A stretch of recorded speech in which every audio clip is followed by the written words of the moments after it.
Well, hello there, and welcome back to the Pursue Your Spark podcast. I'm your host, Heike Yates, and this is a show that empowers women over 50 to take back their health and strength with simple fitness strategies. Many of us are dealing with feelings of guilt, overwhelm, and the feeling that we're not enough. And we have been brought up with an old belief system that no longer serves us. And my guest, Charisse Glenn, today is putting a light on how we can overcome those feelings and how we can create more white space or declutter our life to live the life we deserve and desire. She's helping us to put up or pull up our bootstraps and create that new belief system that takes us forward rather than holds us back. Before we dive into today's episode, please leave a review on the Apple Podcast. I would love it. And without further ado, let's dive into today's interview with Charisse Glenn. Hi there, you're listening to the Pursue Your Spark podcast. I'm your host and fitness warrior, Heike Yates. And on this show, we empower women over 50 to take back their health and strength with sound fitness, nutrition, and mindset strategies. Our guests on the show share their honest stories so that you'll have the courage to take action, knowing that you're not alone in your struggles. Well, hi there, everybody. It's Heike, and I'd like to welcome our guest for today, and it's Charisse Glenn. She's a casting director, international equestrian, and creator of the Let Go. Charisse is serving as a role model for both men and women by embracing the freedoms age provides. Welcome to the show, Charisse. Hi, thank you for having me. Oh, Charisse, I need to ask you the question. What does a casting director do? Oh, wow. So I'm a commercial casting director, and basically I find the people to be in the commercials. So I find the actors to be in the commercials, and it's a process of, putting the breakdown out, contacting the agents. They submit the pictures back to me. I choose those pictures. I bring those actors in. I interview them. I put them through a little scene. I make a link that goes to the director and the producer and the advertising agency. They look at it, they pick who they like, they come back in, we do it again, and then they choose who they like. So basically I'm the person finding the cast for the commercials. How interesting, because when I thought that you're a casting director, I was really curious of what that means. So thanks for sharing that. You're welcome. A friend of mine who actually just passed away, an older casting director, he said, we're waiters and waitresses. We take people's orders and we deliver people. So that was his very simplistic way of looking at it. I don't quite see it that way, but okay. There's a lot more behind it, I'm sure, as you just explained. Mm-hmm. Charisse, I want to know, or my listeners want to know more about you too. What were you like when you grew up? Where did you grow up? What was I like? I think I was the same as I am now. I was born in California. I grew up, we traveled a lot. We moved around a lot as a child. Mainly I lived on the coastal towns of California. But when I was 8 years old, we moved to Europe for a year and then came back. I ended up going to junior high and high school in Newport Beach. Was the longest place I'd lived at that point in time. And then I graduated early. I graduated when I was 16, and I had a pretty free spirit. So I moved to Jackson Hole, Wyoming for a year to ski with the thought that I was going to come back and go to college, which I did. And I went 1 year. I dropped out. I moved to Hawaii. I lived off the grid I was in Hawaii 6 years. I lived off the grid for about 3.5. And then I moved to New York, and then I moved to Paris. And then I moved back to Los Angeles, and I've been here, and that's when I started my casting company. My mother was a casting director. My stepfather was a stuntman. My biological father is why we moved to Europe, because he was a fashion designer. And here I am. That's it in a nutshell. Wow, this is a fascinating life and events and things you tried and lived. Very fascinating. Yeah, well, thank you. I mean, I could go into all of those in expansion, but I know that's not what we're talking about today. Yeah, It's all on my blog, though. we're talking about how to outgrow old beliefs. And I want to start with your love for horses. This is, I think, a good start of your story of how to outgrow old beliefs. You Okay. love horses. I love horses, and horse people, we always say we're born with a gene, and the gene is that we like to carry around buckets because that's what you do with horses. But I honestly, I don't remember a moment in my childhood where I wasn't horse obsessed. My biological father and my actually stepfather were both horsemen, but my biological father, I think the first time I rode alone was on a pony when I was about 4. And then I begged for a horse my whole life as a child, and I never got one. So when I was 19 and I'd moved to Hawaii, I bought my first horse. And I'm nearly 63 and I've had a horse ever since. Where did you get the funds for buying the horse? I always worked. I worked to make enough money to go skiing in Jackson Hole. I used to sew, and that's how I made the money for skiing. I sewed clothes, and so I sewed and I sold. And then Hawaii, what was I doing? I was doing all kinds of things. I probably had the money when I first got there because I bought the horse when I first arrived. But I got my real estate license when I was 19 years old, when I was in Hawaii. And then I got my broker's license. So I've always been a worker. I've always kind of supported myself and paved my own way. That's awesome. That is awesome. Because a horse is, from what I hear, is really expensive for the upkeep and the horse itself. But that's true if you're living in an urban society. In Hawaii, I lived on 8 acres. So the horse lived in my backyard. It ate the grass. I didn't have to buy food for it, and I didn't have to pay for board. So the most expensive part of it was the purchase of her. And then, of course, the saddle and the equipment you need. But that's a one-time purchase. And, there are a few supplements and things that I needed to feed, but because she lived on this huge pasture, I really didn't need to spend a lot of money on the upkeep. Oh, that's very cool. And you got your grass mowed too. Yes, exactly. Well, that was one of the good perks because we had a lot of rats, and if the grass was too high, the rats would propagate. Yeah. No, when you bought your horse, you rode or you competed in 100-mile horse races. When did that start, Charisse? Okay, so that I didn't do that then, although it's interesting because when I did live there, I did long distance riding. I would ride from upcountry down to the beach and back. It was 25 miles and go into the crater, and we'd camp for a week. And so I did adventurous things, but I didn't do the 100-mile racing. That didn't start until probably in my mid-30s. When I was in Los Angeles, I had a horse here, and I ended up meeting somebody that did endurance. Long story short, he had asked me to start training for him because. And that's when it started, and it became my passion because it completely fit my personality. I like to be alone. I like to be out in the wild. I love the connection between the horses, and the horses are actually why I started my blog, The Let Go, because what I learned from horses is really the foundation of my life. And it was the creation of The Let Go was a way for me to be able to express the lessons that I've learned.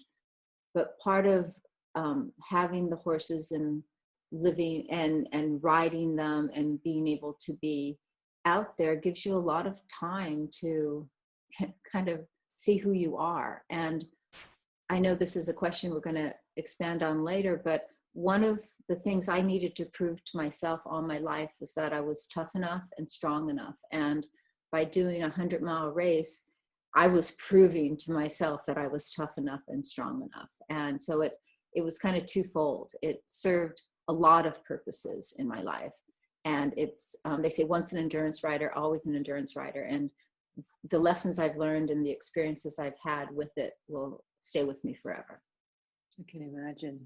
I've only been on a horse like by myself riding it, I think twice in my life. The first time they said, here's the horse, take the reins. I had no idea what I was doing. They're like, no, go ride a horse. And they're like, go. So I was like, so I rolled over the head of the horse and ended up on the ground. It's much harder than people think. Oh God. You know, which is interesting.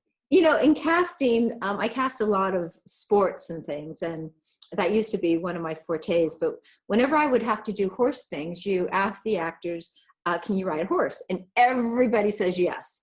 And most people are lying.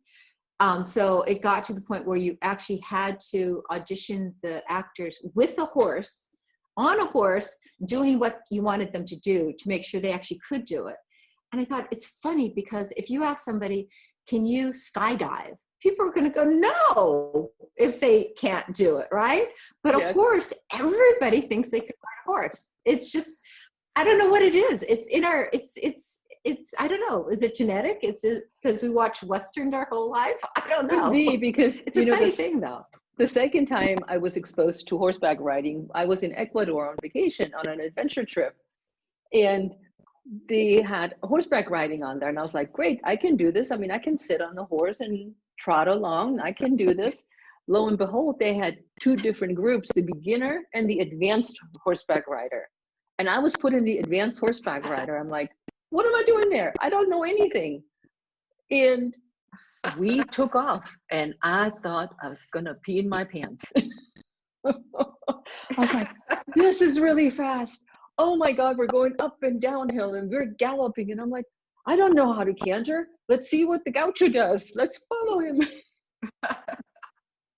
You were lucky to have stayed on and not killed yourself. I know, afterwards I'm thinking, my God. Yeah, but must have been a good horse to be able to follow along the others. I mimicked and I was like, okay, I'll be fine. But let's get back to our topic, to outgrow old belief systems. When did you start first noticing that the old beliefs you had, or the old belief system, is no longer serving you and something had to change? That's such a big question. So, well, what kind of spurred the let go was a situation where I found myself, well, because of me, I was single and I was looking at my life, looking at, okay, what's working and what's not working? What aspects do I like about my life? What aspects do I not like about my life? And the ones that I didn't like, okay, how do I change those? And I was like, that's a big question. How do I change this? How do I change this behavior?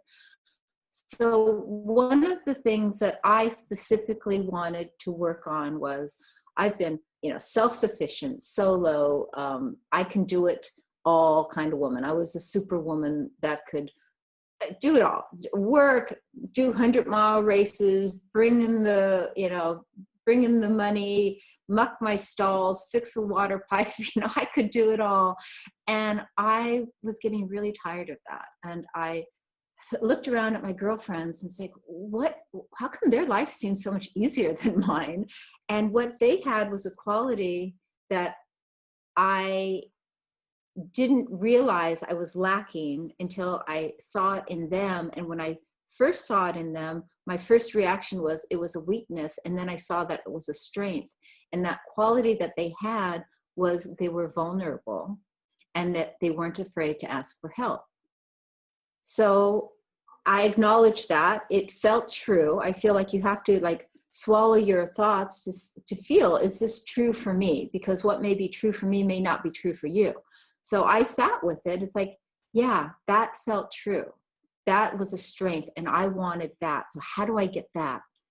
So then I did self-study, and I've always done self-study. I've been a meditator most of my life. I've done yoga. I am a soul. I'm a searching soul. So I started to go back in my younger years to see what were the thoughts, because our thoughts is what creates everything, right? It's what our input is, and those come in. The thoughts come in and they become our belief systems and become our behaviors. So what were the thoughts that were given to me? What was society? It's, though that comes in, but I kept hearing my mother go, you got to be strong. You can do it on your own. You don't need a man. She was a single mom or a single woman. And I was like, yeah, that was it. But keep going back. And I kept hearing different thoughts. And it still didn't feel like it was the seed. And I was determined to get to that seed. And then all of a sudden I stopped on this memory when I was 3 years old. And I had remembered the situation my whole life. I didn't have a charge on it anymore, but I looked at it, and what it was, I was alone with my father. It was nighttime. I think my mother was working. My brother was in the house somewhere. He's a year older than I. And as an aside, my father was an alcoholic. I went into the living room and I asked him for something. Remember, I'm 3 years old. I was hungry. I had to go to the bathroom. I was hurt. I don't know. I asked him for something. I needed something. And his response to me was picking me up and throwing me against the wall. So what that did, and I saw it as clear as day as an adult being able to witness the situation. What happened at that moment was I went quiet because your survival mode kicks in. You're like a frightened animal, don't move, you can get killed here. And I saw in the split second, do not ask for help, it's dangerous. And that's where that little belief system went into my brain. Be quiet, do it on your own. Do not ask for help. So I looked at that and went, okay, that makes total sense. And that belief system served my entire life. It created me to be the woman I am today, and I like who I am today. But I no longer needed that particular belief system for the woman I am today because I wanted more. I wanted to be able to ask for help and not be fearful of it. I wanted to feel that vulnerability and know that I wasn't going to get hurt. And by letting go of the need to only be that one way allowed me to be more. And it's not that I've lost my independence. It's not that I've lost I can take care of things, but I've become more. I can take care of things and I can ask for help. And I'm completely okay with asking for help. It's not, I don't feel like it's a weakness now. Yeah. So that is like the long story of it. So a belief system, why we have to let go of our belief systems is only because we've gotten to a place in our life that we don't like something. If we like how everything is, fine, keep them. It's just when we don't like the way something is, then we have to get to the crux of what that belief system is and let that go.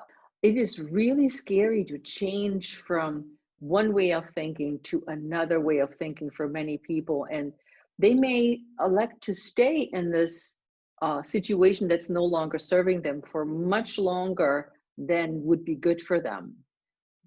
How would you address that?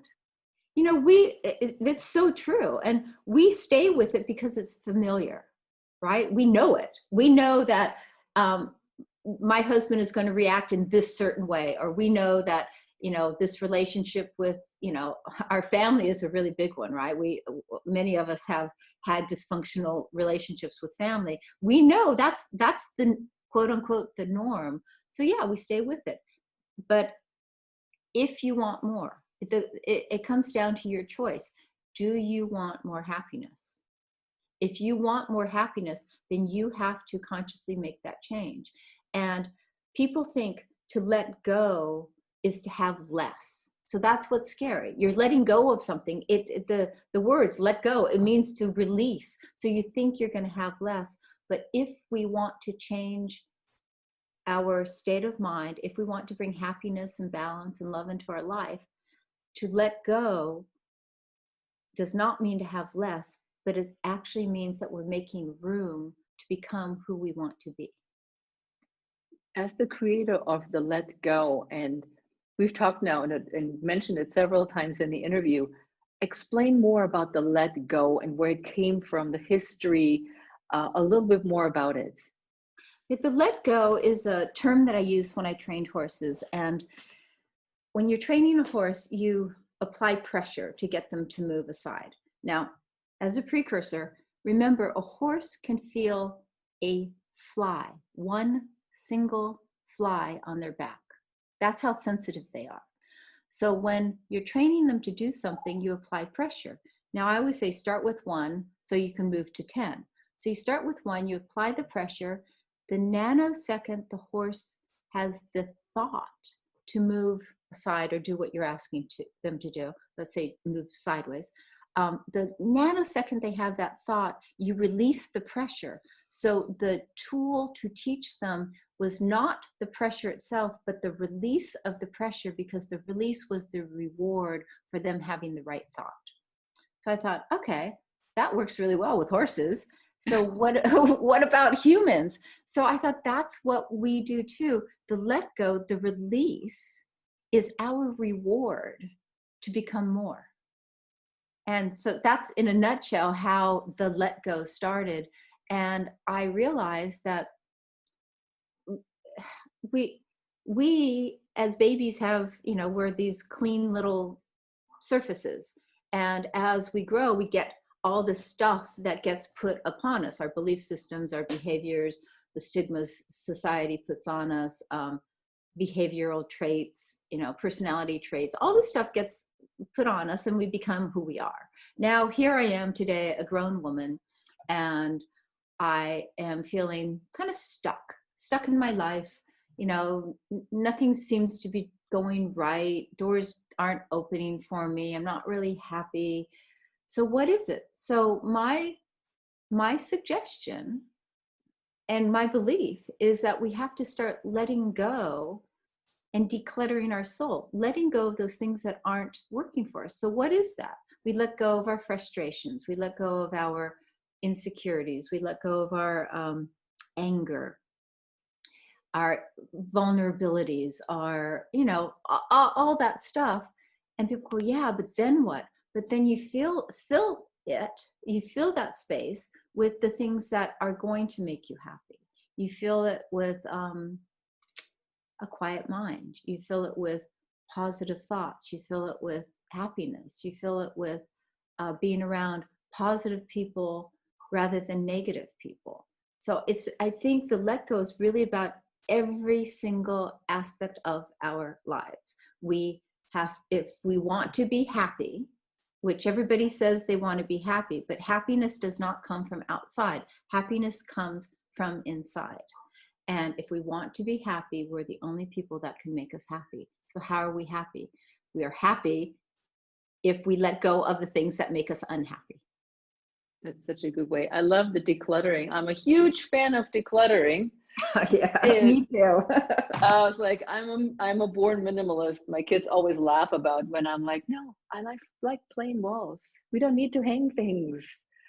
And when we previously spoke before the interview, I'm trying to create more white space. That's my thing for the year, which is a similar idea of I have white space that I declutter, I get rid of stuff that I don't have to do, but I have white space that I can do the things I want to do and that make me happy. So I've been working hard on my white space this year. I love that. I love that. That's my philosophy as well. Yeah, because like you said, you get rid of stuff that no longer serves you, but then you sit there and I'm thinking, people may be vulnerable when they do that. And they may think, oh, who am I to do this? What is my right to get these things or want these things, like a better life, a happier life?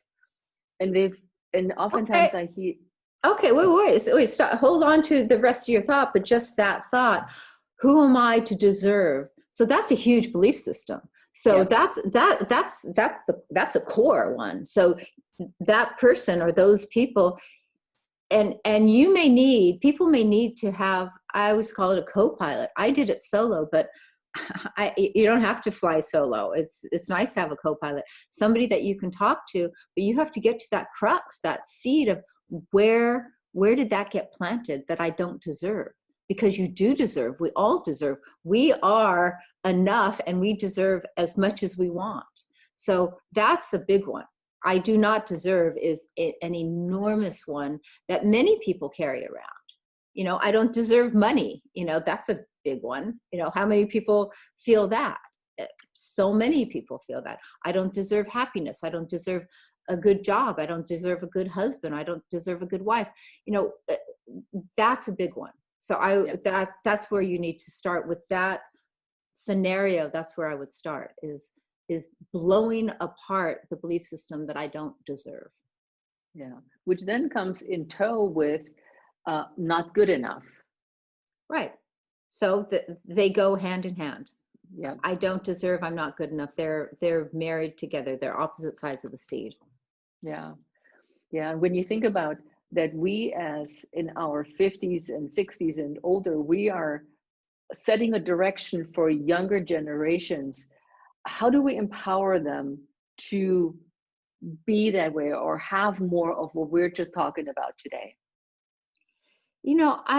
I was reading something from the Dalai Lama the other day about aging, and his thing was you have to start meditating. You have to meditate, and by meditating, you can live longer, and everything that he said. And somebody said, well, can you start doing it when you're old? And he said, no, you can't. You have to start when you're young. And I had to laugh like you're laughing, right? It's the Dalai Lama. Like, nope, you can't do that. So I thought, okay, but that's perfect, because that's what I would tell younger people is start decluttering now. So you're not carrying all this stuff with you into your 60s. If you're 30, get a good therapist, start doing your inner work, start meditating, start doing the inner gardening now and get rid of all those things. So just start now. Yeah, absolutely. What would be a way for you to recommend to start meditating? There's that's a huge subject, and there's so many different ways to do it. I started doing yoga when I was 14. So in yoga, it's a very inward practice. So I always felt like I was meditating anyway. When I was 16, my brother, as a gift to me for my 16th birthday, he gave me a Transcendental meditation initiation. So that was my first formal training in meditation, and it's my go-to.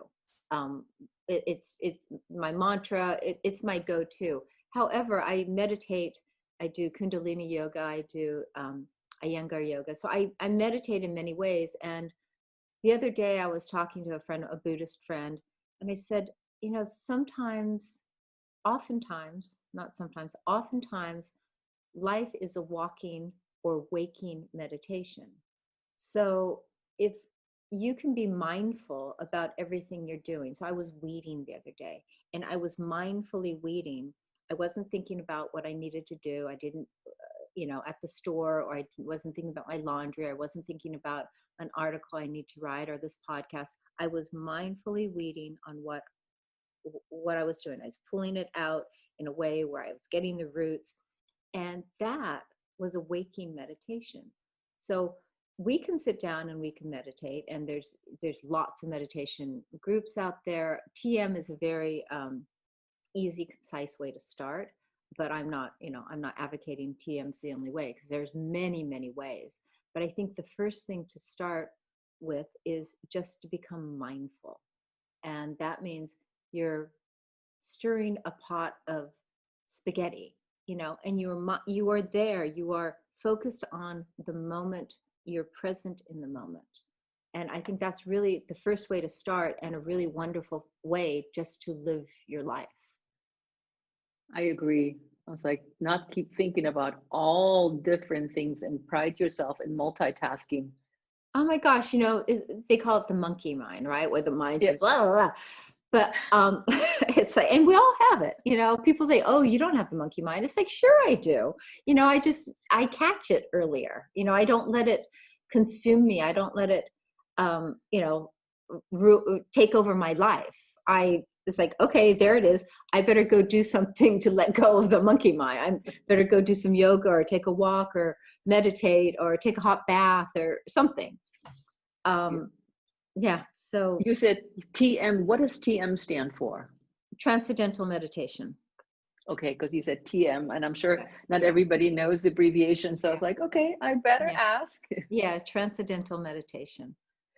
So how can we as role models now steer our younger folks into the right direction of letting go of old belief system that they've been taught? And I'm sure I've taught this to my daughter as well, that belief system that I grew up with, that some of that I let go of, but I did pass on to them. How can they move through steps to let go of that? Or how can we teach them? I think the best way to teach is by example, for one. And the example that we as a generation of women and men can share is by doing the work, by becoming who we want them to be, basically. And for me, again, it starts with our thoughts. And because I believe our thoughts, well, I know for me, my thoughts are the most powerful tool I have to create, to design, to manifest my own life. And when younger people are listening to older people speak, they will hear things like, you forget something. Oh, that's a senior moment. And, I mean, how many times do you hear that? Or like, your knees hurt. Oh, I'm getting so old, my knees hurt. Or, my back. Oh God, it must be my age. So, I hear those things all the time. Correct me if you don't. And so I say, yes. Right? So stop that. We need to stop that, because you know what? Young people forget things. And it's not a senior moment when they forget things. Young people, when I was young, my knees hurt if I over-exercise. My back hurt if I over-exercise. My quads hurt if I over-exercise. There are a lot of things that hurt in our bodies as we are living. So why do we get to a certain age and then we blame it on our age? We weren't blaming it on our age when we were 25 or 30. No, definitely not. It was just, oh yeah, it was cool. Like, oh man, I really exercise hard. Right, exactly. Yeah, it's like, oh, I'm so sore. Now it's like, oh, I really hurt. What's the difference between, oh, I'm so sore, which is a good sore, to, oh, I really hurt. It's the same sore. It's just, so, you know what I'm saying? So stop doing that, because when a 30-year-old hears a 60-year-old or whatever, 50-year-old saying, oh, it's a senior moment. Oh, it's my old body. Then that's how they're projecting age. Yeah. So we just have to stop that. I think that's the number one thing. We have to stop feeling like we're getting old. Instead of focusing on the aging aspect, because we're all aging, right? As a baby, we're counting the days. So he's 3 days old, he's 14 days old, he's 2 months old, he's 2 years old, he's 2.5 years old. We're counting the age. We think it's a good thing. So then we get to a certain age and then, oh, it's a bad thing. What is that invisible line that makes all of a sudden a natural thing, aging, now it's bad? Yeah, it's I have a round birthday next year. Ooh. Yeah, but we loved turning 20, right? We loved turning 30. Yep. So I say stop focusing on that. Stop focusing on the aging, but focus on the living. Look at all the wonderful things you're doing. Look at how fit you are. Look at how bright your mind is. And there are millions of us that are this way. But we have to focus on that. We have to focus on how we are living and not how we are aging. I like that a lot. Yep. Because we're all getting old, I mean, one day we're all going to die too, but we're not focusing on the death. Nope. Not yet. Well, not yet, at least. Not yet. Right. But whatever we want, we have to think about that. So if we want to age, if we want to feel old, focus all you want on how you feel old, and you will soon feel really old. Yeah. But if you don't want that, don't focus on that. Yeah, I agree.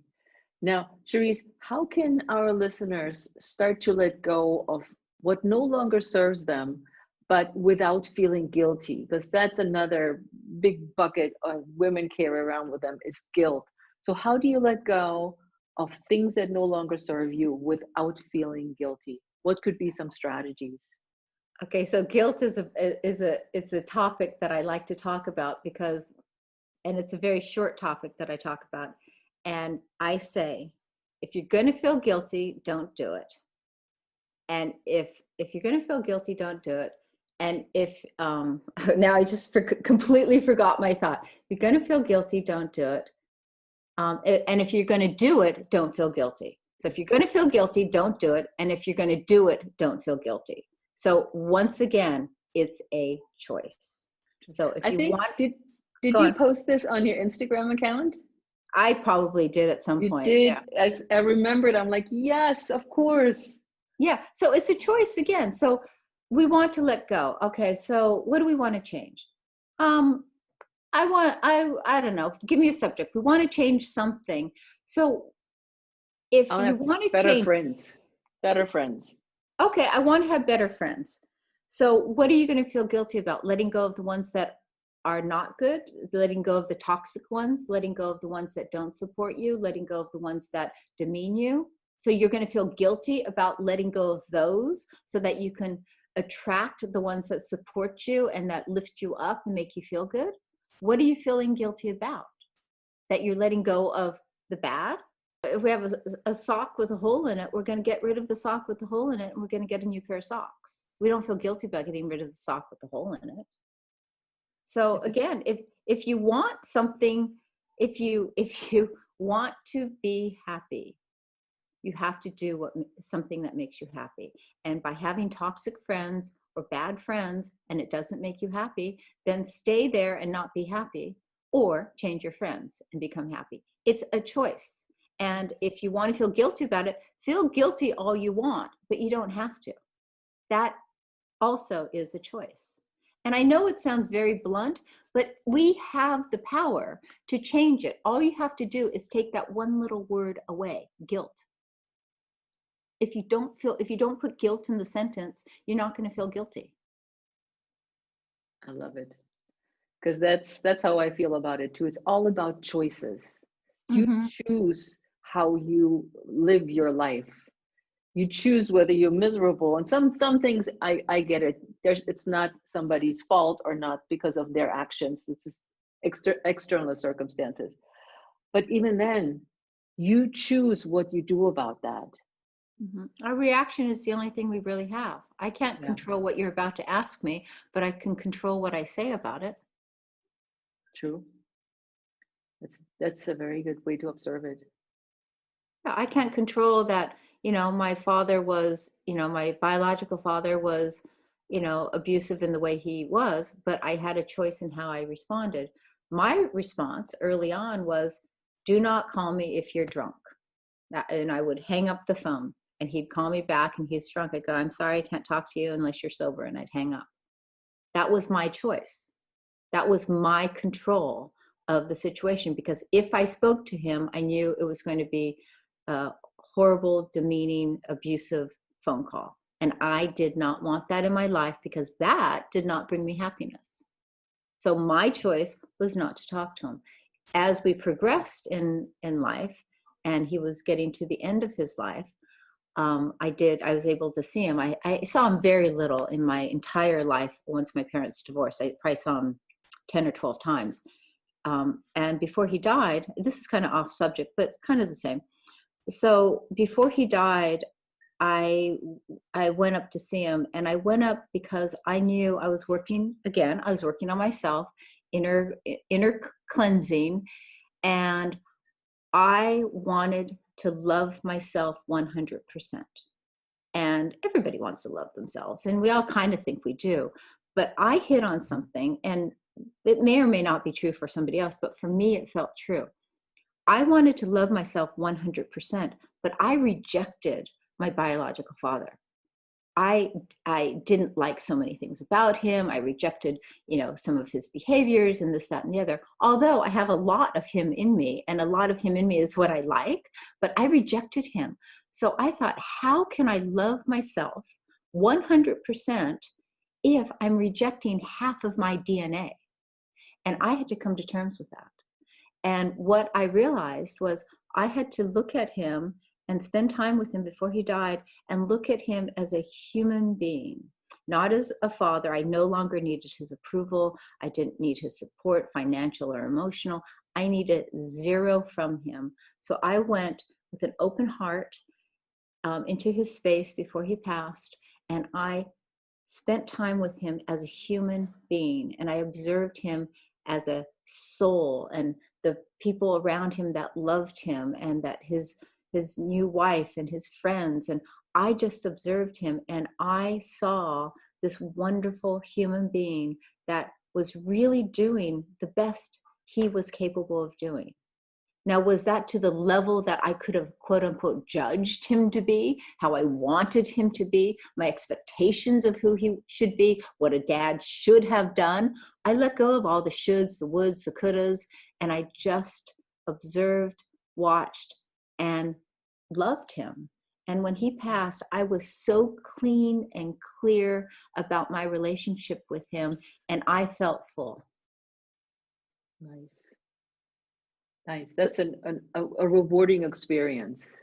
Mm-hmm. But that's about letting go of my expectation, right? So that's one more thing of letting go. I was letting go of my judgment. I was letting go of my hurts, of my expectations, what he should have been. I was letting go of all that stuff. So what did it replace? I let go of that, and I was replaced with love. I was replaced with wholeness. So I'm not less because I let go of it. I'm actually more because I was able to fill it with this lightness and this love. I love that. Any final thoughts for our listeners? Just do it. Just go clean your house, do your inner housekeeping, and be brave, have a brave heart, and go look inside and be honest with yourself, and nobody's there looking at it with you, so you don't have to be embarrassed about it. You don't have to be ashamed about it. Don't judge yourself, for sure. Don't judge yourself about any of it, because we're just a product of how we were raised. But just be brave. Go look inside and just get rid of all that stuff that you don't need anymore. I love it. I have a few quick fire questions for you. Ready? Mm-hmm. What does it mean for you to stay healthy? Oh gosh, think good thoughts, drink lots of water, and exercise. What values are most important to you? Integrity, kindness, compassion. What is one of your strongest habits? Thinking good thoughts, and being kind. What is the biggest risk you ever took? Looking inside and accepting my father. That's amazing. So Charisse, with that, how can people reach you, learn more about you, and get in touch with you? They can reach me on my website, www.theletgo.com, or on Instagram at letgo_now, and on Facebook, The Let Go by Charisse Glenn. Nice. And on all of those, there's an email link that you can. So it covers all the important social media outlets. Yep, Perfect. I'm on all of them. I'm on Twitter too, but not really. Well, Charisse, it was a pleasure having you on the show. Thank you so much for sharing all you know and can share about the let go of old belief system. Thank you. It was really a blast. It always goes by so quickly. But be safe, be smart, wear your mask, and this will all pass soon enough. We all keep our fingers crossed. Thank you, Charisse. All right. Thank you very much. Have a good day. You too.